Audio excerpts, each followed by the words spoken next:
Ikiyede Technical Company Limited igisubizo ku banyeshuri babaye abambere tubicuritse.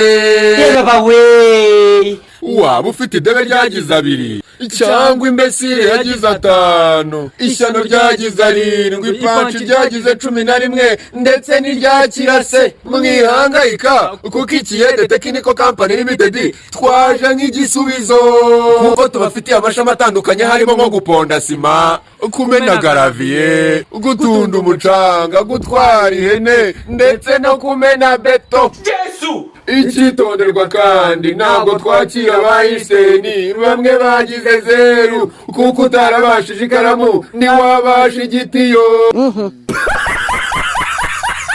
Ikiyede Technical Company Limited wadusanga ku mashantiye ahari inyubako zitaruzura.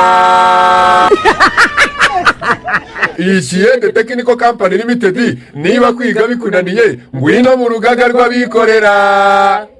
Amabuye kagasomiguye wadebewe wishinyika. C'est quand